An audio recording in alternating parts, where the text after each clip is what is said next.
Welcome, everybody, to the Tuesday edition of the Huddle Hub podcast. My name is Metal Mike, and we got a fun show planned out today.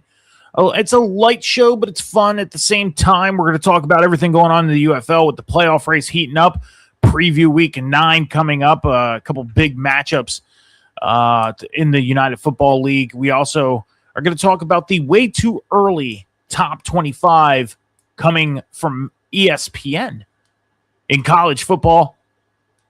And we're going to talk about all the news coming out of the world of football. Not a lot of news, but there is still some news to talk about.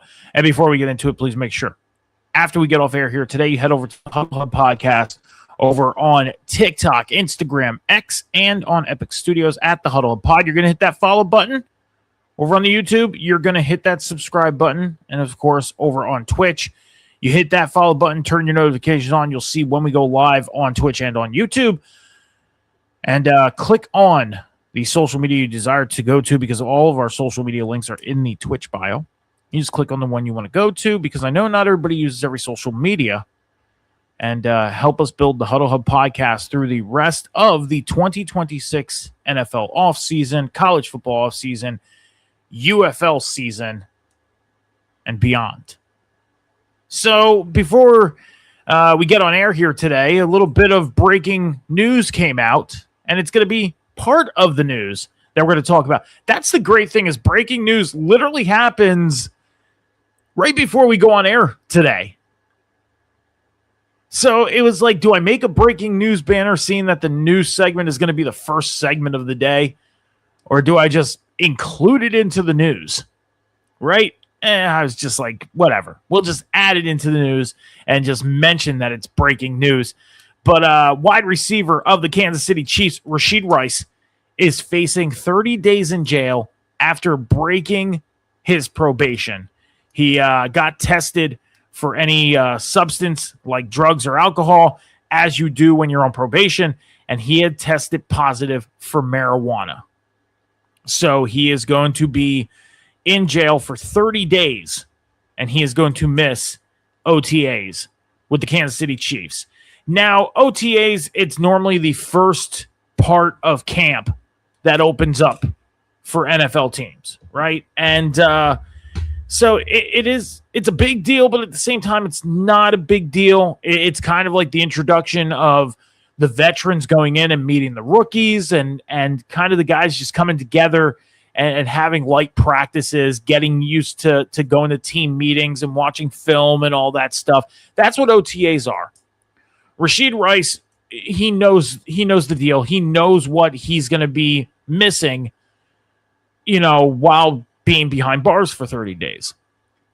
So for people that think this is a big deal, it is, but it's not going to affect Kansas City as much as you think it's going to. He's going to miss OTAs, and when he gets out on, 30 days is pretty much June 19th, June 20th, between June 18th and June 20th, he'll be getting out. Training camp didn't even start yet. Training camp doesn't start until August. We're right now in the whole mandatory, non-mandatory OTA period.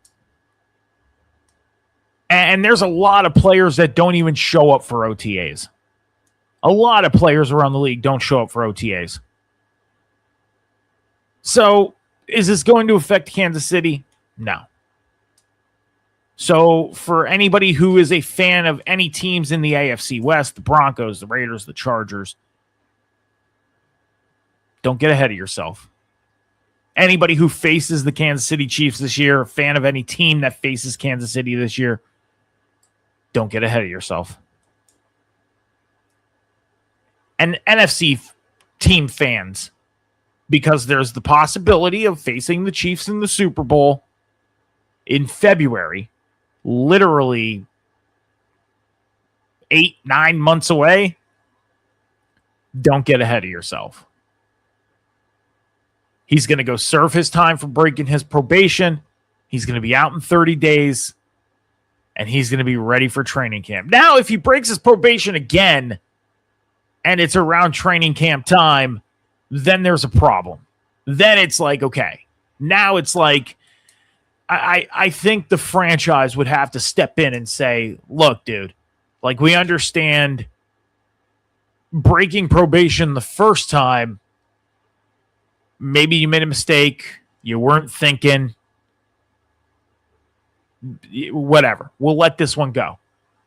But now if you do it during training camp and you do it when we're prepping to get ready to kick off, you got to remember, Kansas City is playing Denver in a huge AFC West matchup on the very first Monday Night Football game of the year. Okay? You miss training camp, you're missing some of the most crucial parts of getting ready for the season. And you want to break your probation now? That's a problem. But at this moment, when we're in OTAs, just getting back into the building, okay, a little slap on the wrist. Go do what you got to do. We'll see you in June. That's it. So again, anybody who is a fan of any teams in the AFC West, anybody who is a fan of any teams that play Kansas City this year, and any fans of any NFC teams that could make the Super Bowl this year if Kansas City gets there, don't get ahead of yourself. I seen this and I was like, oh, that kind of stinks for the kid. You know, shouldn't have been smoking weed. Dude, you know you're on probation. You know you're going to have to piss in a cup at least once a month. I don't know how it works. Me personally, I've never had to go through anything like that. Knock on wood, never have to. You know, but dude, come on, man. Me and John have talked about this many times in the past, that these young players, they need to start getting their heads on straight and start thinking. Start thinking. You're on probation for something you did. And, you know, by whatever premise you believe in, I don't judge, but whatever premise you believe in helped you get past it and get put on probation, didn't have to go behind bars for a long time. You got put into a situation to where you could still go do your job. Keep your head on straight. You didn't get put behind bars for an amount of years. You're not missing work. Keep your head on straight. You're on probation, dude. You only have to do 3 things. Follow the law and don't get in trouble again. Don't drink. And I know with weed being legal now, I mean, a lot of people who have never partook in their life are now partaking because it's legal and it's more of a medicinal thing. It helps with ailments, aches, pains, even mental health. And you're a football player. I get it. You have pain, and it may help your ailments that you're having from even last season. But you're on probation, dude. Come on. All you have to do is stay clean. Stay clean. You knew that in a couple days or whatever after being put on probation that you were going to have somebody standing right next to you while you piss in a cup. And you were going to get tested right there. You knew your outcome immediately. No room for error. Come on, dude. Now, it does affect him in a sense because now as the team starts game planning and getting ready, you know, putting their playbook together and you know, getting formations ready and everything like that, he's going to be behind in that sense. And not saying the kid's not smart enough to catch up, because we've seen players not partake in OTAs and, you know, they have a great season. He's a great player. He's a good player. Why would you do this to yourself? Knowing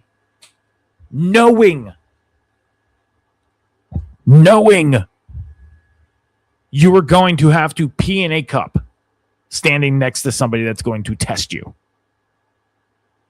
And now you have to go sit behind bars for 30 days because you decided to break your probation. Get your head on straight. Seriously. Now, I don't know what the premise is as far as how long he's on probation. I didn't look that up. Maybe I should. See the length of his probation.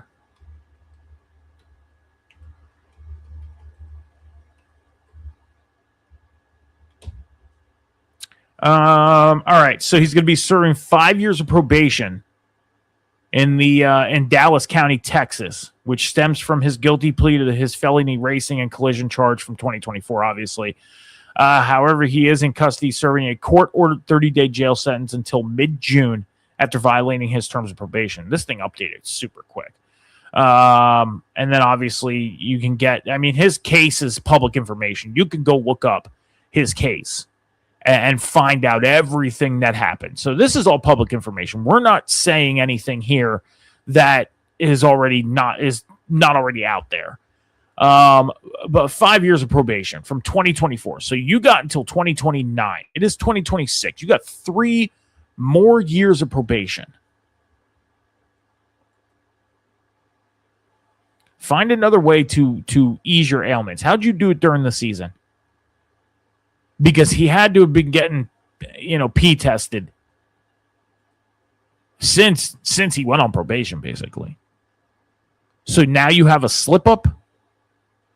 Why? Because you want to have one last hurrah before you go to OTAs and start getting ready to go and work? Like, come on, dude. Come on, dude. Now the big question is what if he breaks probation again? That's the other premise. That's the other thing I want to find out.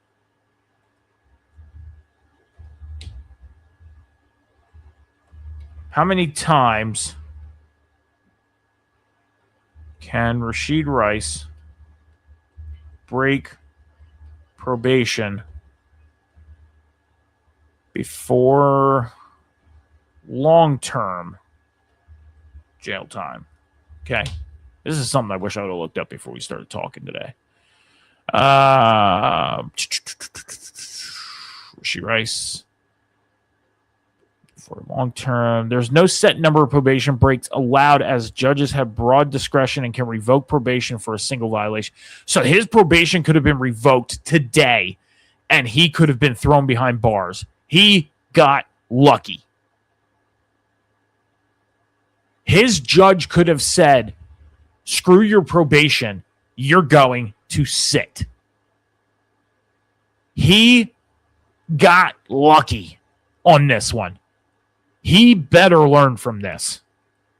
Bottom line, better learn from this. Because if he breaks it again, I have a feeling this judge will not be so nice. Yes, I understand it's weed. It's marijuana. I get that. It is legal. Everybody's doing it now, but it's still the point. It is still the point. He has a legally binded contract saying you cannot drink, you cannot do drugs, you cannot break the law, or you will be facing time. And he did it this time. Part of me feels like that judge is not going to be so nice next time. So we got to stop with the Rashid Rice stuff. I just needed to talk about this real quick. He broke probation, 30 days in jail, so he'll be out by mid-June, back with the team by then. It doesn't seem like he's going to face any consequences from the league or with the organization themselves. It's a break of probation. He'll sit in jail for 30 days, and then it's going to be swiped away, forgotten about. Nobody's going to talk about it. So that's that. Excuse me. That got caught up. Man. All right. So the NFL owners' spring meetings have been happening today, and we got some announcements from the spring meetings. First off, the location for the 2028 NFL Draft. It will be in Minneapolis, Minnesota. The site of where the Minnesota Vikings play. So Minnesota Viking fans, get excited. You will be hosting the 2028 NFL Draft. Congratulations. And I'll say this right now. USA Bank Stadium is a beautiful stadium. I've never been inside of it, but just seeing it on TV, seeing it in pictures, USA Bank Stadium is a beautiful stadium. And just the surrounding area alone should be a great location for the NFL Draft. So congratulations to the Minnesota Vikings. Congratulations to the Minnesota Viking fans. Congratulations to the city of Minneapolis for getting this honor of hosting the 2028 NFL Draft. Super Bowl 64 will be taking place in 2030, and the site has been announced. It will be inside the new Tennessee Titans Stadium in Nashville, Tennessee. So Tennessee Titan fans, the city of Tennessee are... let me start that over. The site for Super Bowl 64 has been announced in 2030, the new Tennessee Titans Stadium in Nashville, Tennessee. So Tennessee Titan fans, the city of Nashville, get excited because you have a Super Bowl coming your way, and that is Super Bowl 64 in 2030. Now, I've seen art pictures of the new Tennessee Titans Stadium, and it looks phenomenal. It does. It looks phenomenal. I like how this new Tennessee Titans Stadium looks. It seems like they're going to be holding some... there's rumors of what events are going to take place there. They might be getting a WrestleMania. All types of stuff are going to be happening inside this new stadium once it's finished built and everything. I believe Tennessee is going to start playing in that stadium in 2027 or 2028. It should be done and ready to go. I'm excited to see what that stadium looks like when we, have all the Super Bowl stuff happening in it. Should be nice. So, last but not least on the docket for the news. Now, we've talked about this in lengths over the past couple weeks, and it is the A.J. Brown trade rumors. As we know, the New England Patriots are the front runners. Oh, my gosh. Let me start that over.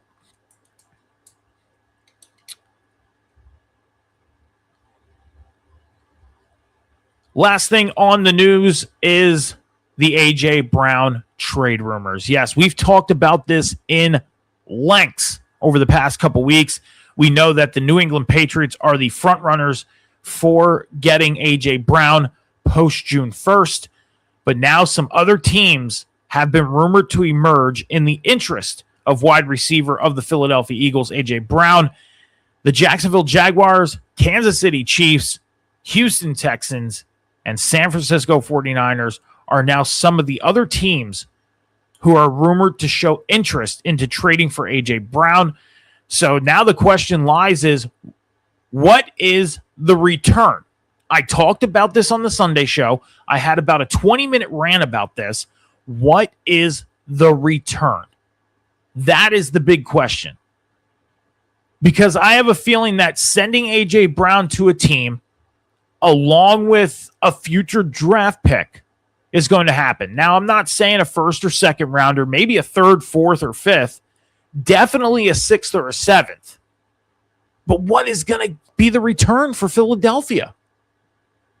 Now, as far as I'm hearing, it's going to be like 1 first round and 2 second rounds, or 2 first rounds and a second round.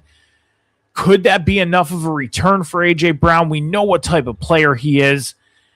Some people people have their own opinion about A.J. Brown, but nonetheless, he is a phenomenal football player, and that, for the most part, is what matters, right? What he's going to do on the field for your team on Sunday, Monday, Thursday, sometimes Saturday, sometimes Wednesdays. So the big question is what is the return for Philadelphia, and who is going to offer the best return? Now that there are more teams surfacing in this trade rumor for A.J. Brown? We'll have to find out. And hopefully we'll find out soon. Because being a Philadelphia Eagles fan myself, I'd like to know what my team's getting because we're letting go of a great player. I don't care what you say. A.J. Brown, I mean, the guy's a monster. And to let go of a player like that, it's sad. I'm kind of sad about it that AJ's leaving, but optimistic to see what happens this year with bringing in Hollywood Brown, Dontavian Wicks, drafting. Oh my gosh, I forgot his name. Who we drafted? Anyways, I'm excited. I'm curious to see what we get. I am. I am pretty curious. I am very curious to see who the Eagles get, what the Eagles get in return. So, Mekhi Lemon. That's who we brought in from the draft. So Mekhi Lemon, Dontavian Wicks, Hollywood Brown. That wide receiver room is stacked with some talent. Really is. Eli Stour coming in for the tight end room. I mean, it's looking good as far as a receiving core / tight end core. But A.J. Brown, man, he is just a one-of-a-kind player. And, so. But that's it for the news, guys. That's all we got. Not too much, but a little bit to talk about as far as the news. Let's get into the UFL. UFL Week 8 has concluded. And as we talked about on the Sunday show, on Friday, the Orlando Storm defeated the Dallas Renegades. The Renegades losing their 5th straight game. Crazy. Orlando Storm clinched the playoffs on Friday night after defeating Dallas. The Louisville Kings, for a second week in a row, defeating the DC Defenders. The Houston Gamblers getting a win over the St. Louis Battlehawks.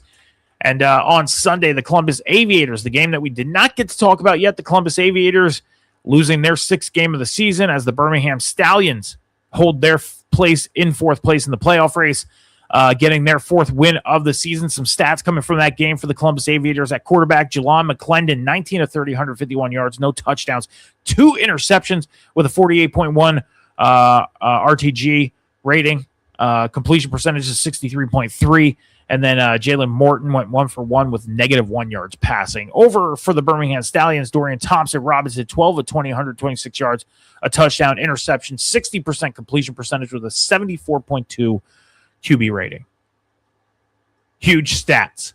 And, so as we look at the playoff race right now, the Orlando Storm 6-2, clinching the playoffs this week. St. Louis Battlehawks in 2nd place at 5-3. DC Defenders in 3rd place at 5-3. Birmingham Stallions in 4th place at 4-4. Louisville Kings right behind the Stallions at 4-4 as well in 5th place. The Renegades in 6th place, 3-5. The Gamblers 3-5 in 7th place, and the Aviators 2-6 in 8th place. That's the standings right now / playoff race. This playoff race is heating up. I mean, you got 4 teams vying for those last 3 spots in the playoff race, which is great. I mean, this is great for this league.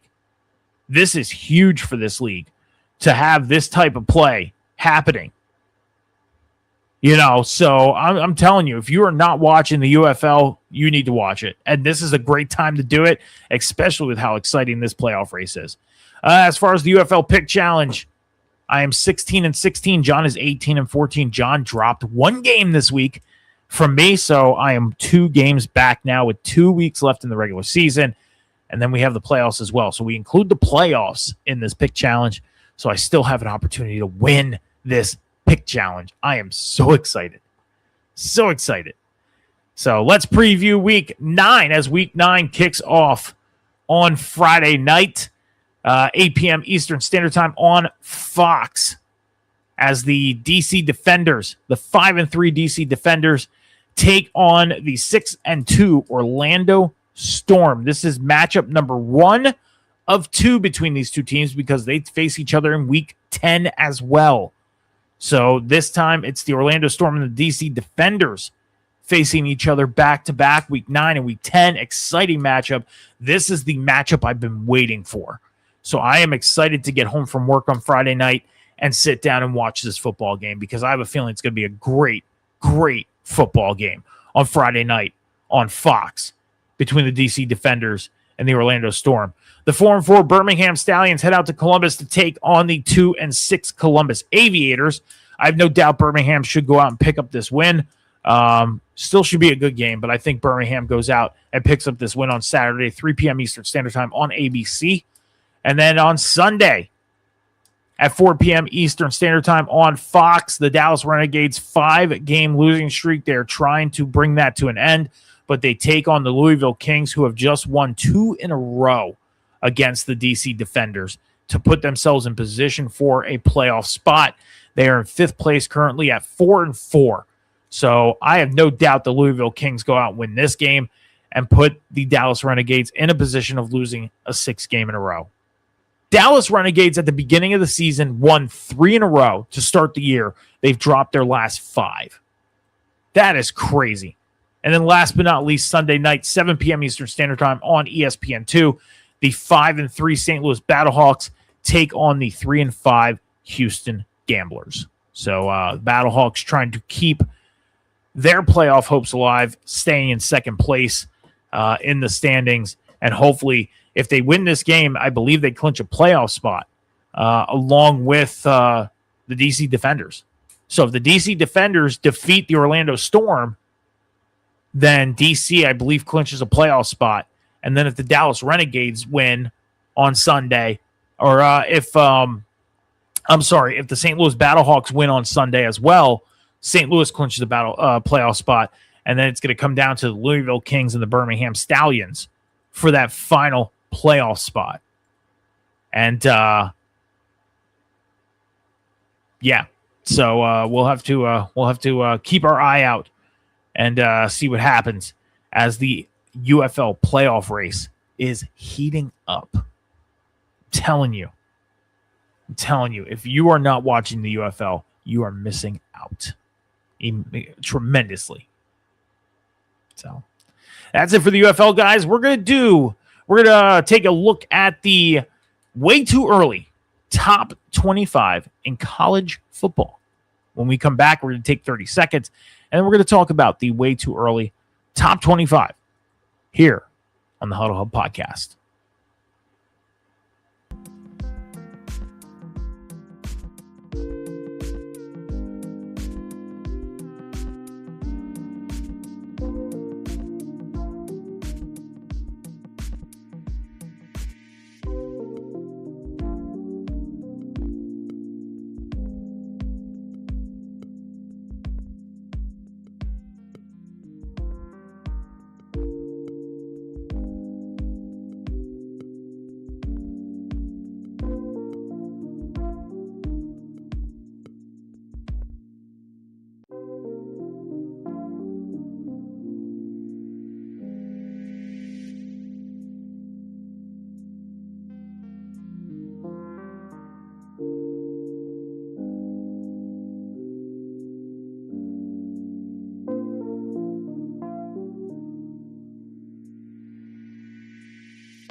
Gotta jam out to that night drive. Jamming out tonight drive. I'm telling you, I love this beat.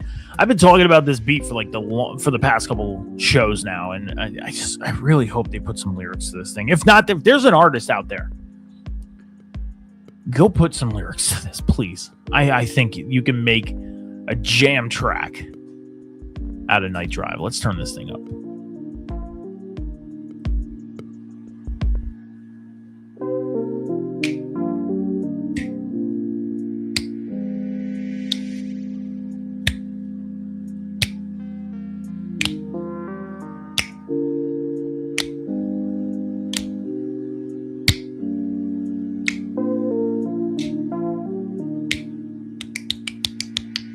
That wouldn't work. Make sure you're heading over to the Huddle Up Podcast over on social media after I get off air here today. Over on TikTok, Instagram, X, and on Epic Studios at the Huddle Hub Pod. You're going to hit that follow button. Over on YouTube, you're going to hit the subscribe button. That's how you follow. You don't have to pay anything. You hear subscription, and you're like, oh, no, I got to pay something. No, you don't have to pay a dime or a penny. You just hit that subscribe button, and you automatically have access to all of our videos over on the YouTube. All the special, special segments that are posted up there, video game content. I know it's been a while. We've been slacking on the video game content. I know. That's what happens when life gets too busy. Is sometimes you got to kind of, back off a little bit from things. I got to get back into doing my player in the NFL for Madden. That's one thing I know I got to do. And at some point I'll get there. Some point I will get there.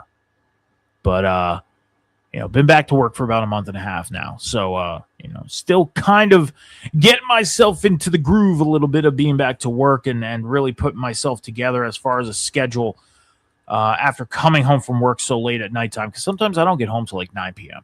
So it's, but make sure you're hitting the follow button on the Twitch channel as well at the Huddle Hub Podcast. If you're not watching on Twitch and you have Twitch, go over to the Huddle Hub Podcast on Twitch. All of our social media links are in the Twitch bio. You click on the one you desire to go to, because I know not everybody uses every social media, and help us build the Huddle Hub Podcast through the rest of the 2026 NFL offseason, UFL season, college football offseason, and beyond.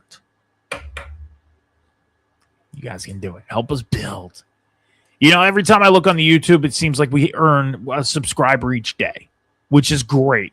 Love it. I love seeing the people hitting that follow button, watching the videos, commenting on the videos too. I mean, believe me, we get a lot of negative comments, but you know what? There's a lot of positive too. And that's part of social media today. There's a lot of negativity, and you just got to roll with the punches. Because at least your videos, could be making somebody's day.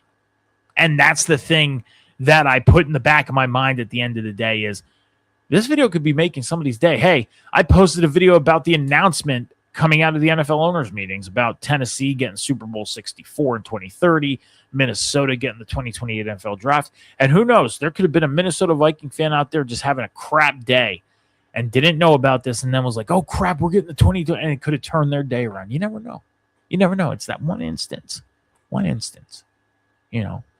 I had a rough morning. I was worried about, I really didn't talk about this too much, but one of my dogs, she was has been dealing with something for the past 2 weeks and had a little bit of a scare, but found out that she's cleared and good to go. So, made my day to hear that. So, but yeah, guys, let's get into the way too early college football spring top 25. As the top 25 rolls along the bottom at number 1. In 2025, the Ohio State Buckeyes went 12-2 overall, 9-0 in the Big Ten. They were previously ranked number 6. Now, I expect Ohio State to be up there again in the top 10 this season, being number 1. As I always said, I think the team that wins the national championship should be the number 1 team starting the following season. And then the team that lost the national championship should be number 2 to start the season. So it should be Indiana and Miami, right? But it doesn't roll that way. They do it their way. They rank their way, and just got to roll with it and deal with it. So Ohio State ranked number 1 in the spring top 25. The Oregon Ducks, 13-2 in 2025, 8-1 in the Big Ten. They finished at number 5 in 2025. At number 3, the Georgia Bulldogs. They finished 12-2 in 2025, 4th ranked, and they were 8-1 in the SEC. At number 4, Notre Dame. They finished 10-2. They're obviously independent, not in a conference. The Texas Longhorns, they went 10-3, 6-2 in the East SEC. They finished number 2 as a previous ranking. Indiana, the national champion, Indiana Hoosiers, 16-0, 9-0 in the Big Ten, finished number 1 in 2025. At number 7, Miami Hurricanes, finished 13-3, 6-2 in the ACC. Runners up in the national championship because they lost to Indiana. Ranked number 8 was their previous. At number 8, Texas Tech. They went 12-2 in 2025, 8-1 in the Big 12. At number 9, Ole Miss. They were 13-2, finished 7-1 in the SEC. At number 10, Texas A&M. 11-2 in 2025, 7-1 in the SEC. At number 11, the LSU Tigers finished 7-6, 3-5 in the SEC. The BYU Cougars finished 12-2, 8-1 in the Big 12. At number 13, the Oklahoma Sooners, 10-3, 6-2 in the SEC. At number 14, the Michigan Wolverines finished 9-4, 7-2 in the Big 10. The Penn State Nittany Lions finished 7-6, 3-6 in the Big 10. They finished the year at number 22. We're going to talk about this one in a second because being a Penn State fan, I do have my own opinion on this. I have my own opinion on other teams too, but we're going to run through this top 25 real quick. At number 16, the Alabama Crimson Tide finished 11-4, 7-1 in the SEC. The Washington Huskies at number 17 finished 9-4, 5-4 in the Big 10. The Utah Utes finished 11-2, 7-2 in the Big 12. At number 19, the Iowa Hawkeyes finished 9-4, 6-3 in the Big 10. The USC Trojans finished 9-4, 7-2 in the Big 10. At number 21, the Louisville Cardinals finished 9-4, 4-4 in the ACC. At number 22, the SMU Mustangs finished 9-4, 6-2 in the ACC. At number 23, the TCU Horned Frogs finished 9-4, 5-4 in the Big 12. At number 24, the Houston Cougars 10-3, 6-3 in the Big 12. And then rounding it off at number 25, the Tennessee Volunteers 8-5, 4-4 in the SEC. So that's the not so early top 25. And I'm going to say this right now. Penn State being at number 15 in the middle of the pack of this thing, it's fair because there's a lot of talk that Penn State, they have one of the easiest schedules in college football this season. So for them to be ranked number 15 in the middle of the pack, expected to have one of the easiest schedules in college football this year, it fits. I don't expect them to rank any higher. Do I see them possibly getting up into the top 10, putting themselves in a position to maybe make a playoff run? The possibilities of the playoffs expanding this year. I mean, who knows? Who knows? That's yet to be seen because, we really haven't seen anything from any teams in college football because we really don't see much of what these teams do in camp. But Rocco Becht expected to be the quarterback for the Penn State Nittany Lions this year.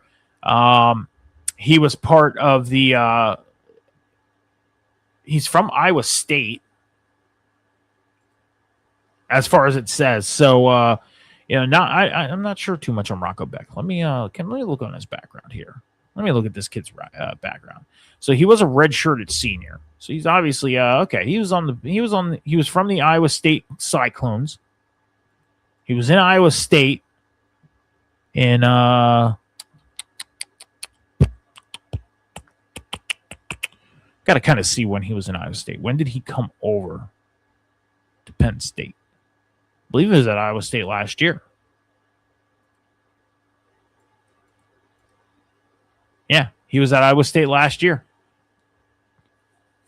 205 completions, 339 yards, or 339 attempts, 2,584 yards, 16 touchdowns, 9 interceptions. I mean, that's not bad for a quarterback to come in from the transfer portal and take over the Penn State Nittany Lions. So it's pretty exciting. So Rocco Becht coming in to take over the Penn State Nittany Lions. So, I mean, I'm keeping an open mind to it. I am.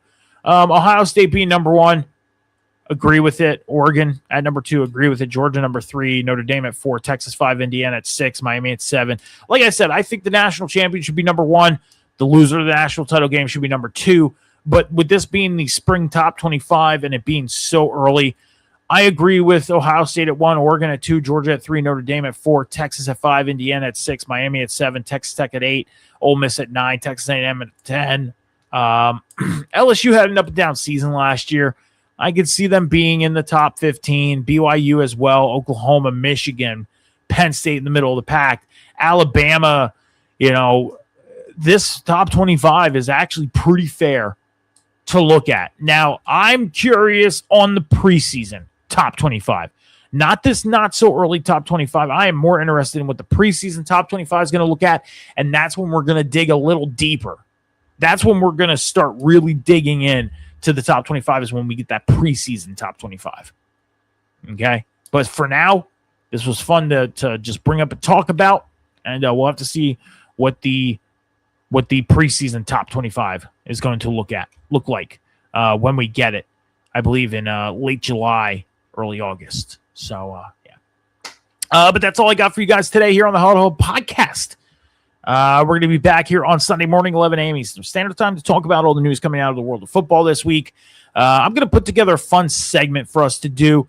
I have a couple ideas in the mind a little bit of what I want to do in the folder of what I want to talk about and do a fun little segment on Sunday. So come join me 11 a.m. Eastern Standard Time right here on the Huddle Hub Podcast, Twitch and YouTube channel. If you want to follow me on social media, at MetalMike714 all across the boards, TikTok, Instagram, YouTube, and X. At MetalMike714, I make show announcements on the X, on my personal, and on the Huddle Hub Podcast. TikTok, Instagram, YouTube, I'm personal on there. I go live once in a while, play Fortnite and stuff like that. You can join me if you want to. Would appreciate it if you did.